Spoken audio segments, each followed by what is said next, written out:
Aujourd'hui, ça a été l'occasion de faire le point avec la Confédération nationale du tourisme, les professionnels du tourisme marocain, sur la situation du secteur pour l'année 2016, mais également les perspectives 2017. Quand on regarde l'année 2016, je le répète, l'environnement international a été très difficile, très dur. La marque touristique Maroc a fait plus que de la résilience, elle s'est bien comportée. Je citerai pour les exemples 2 indicateurs. D'abord, les recettes en devises générées par le secteur touristique marocain. On est en progression de plus 4%.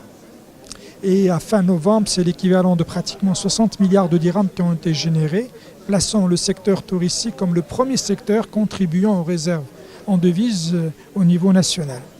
Deuxième indicateur, c'est les flux. Là aussi, nous sommes en progression de plus 1,5.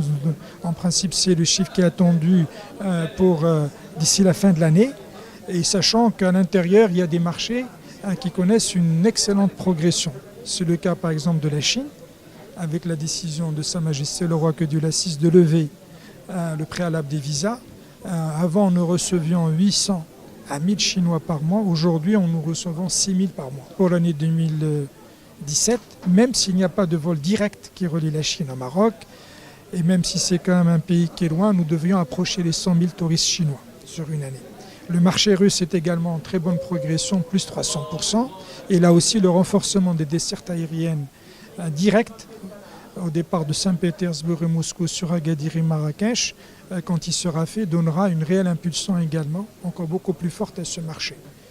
Notre jour pour 2016, on le voit, notre pays, la marque touristique Maroc a remporté plusieurs distinctions à l'international, et que ce soit par de grandes institutions, que ce soit par des marques qui sont connues sur le plan international. En tout cas, la perception de la marque touristique Maroc, elle se renforce de plus en plus. Pour ce qui concerne les prévisions 2017, elles sont très prometteuses. D'abord grâce à une politique digitale nouvelle, avec l'invitation des blogueurs de plusieurs pays, grâce également à la refonte du portail du site de l'Office. C'est une refonte totale, qui sera accessible pour plus de 11 langues. Toujours au niveau de la communication, là aussi, il y aura une communication très ciblée sur les marchés à fort relais de croissance, comme les marchés par exemple africains. Les marchés africains ont progressé de plus 10% cette année sur la destination Maroc, et il fait partie des stratégies, en tout cas des marchés prioritaires, sachant que l'Office a ouvert sa première délégation en Afrique, elle est à Dakar. L'autre levier, toujours pour 2017, c'est l'injection de capacités aériennes et la confiance de grands opérateurs aériens dans la destination Maroc.